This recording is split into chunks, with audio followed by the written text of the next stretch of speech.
প্রিয় বাংলাদেশ ছাত্রলীগের সহযোদ্ধা বন্ধুরা, আমাদের জরুরি নির্দেশনা অনুযায়ী আপনারা যেটা নিয়ে কাজ করেন এবং যেটা আমাদের সামাজিক যোগাযোগ মাধ্যমেও যাবে, সেটা হচ্ছে আমাদের ফরিদপুরের আমাদের অঞ্চলের যেসব ফরিদপুর, রাজবাড়ী, মাদারীপুর, শরীয়তপুর, তারা যেন একবারে সর্বোচ্চ প্রস্তুতি নেয় এবং অলরেডি মাঠে নেমে পড়ে। প্রয়োজনে গোপালগঞ্জে যাওয়ার উদ্দেশ্যে প্রস্তুতি থাকে। যেখানে যেখানে সম্ভব রাস্তাঘাট বন্ধ করে দেয়। আমাদের এই গোপালগঞ্জে আমাদের ছাত্রলীগের কর্মীদেরকে হত্যা করেছে, ছাত্রদেরকে হত্যা করেছে। এরই প্রতিবাদে যার যার জায়গা থেকে সেটি যেন করে, এটা নিয়ে আপনারা কাজ করেন, সামাজিক যোগাযোগ মাধ্যমে প্রচারণা চালান।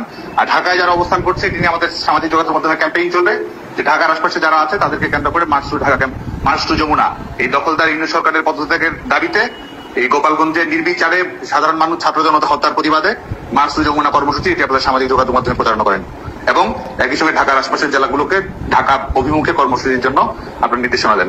এই গোপালগঞ্জে নির্বিচারে সাধারণ মানুষ, ছাত্র জনতা হত্যার প্রতিবাদে মার্চ টু যমুনা কর্মসূচি, এটি আপনারা সামাজিক যোগাযোগ মাধ্যমে প্রচারণা করেন এবং একই সঙ্গে ঢাকার আশপাশের জেলাগুলোকে ঢাকা অভিমুখে কর্মসূচির জন্য আপনার নির্দেশনা দেন।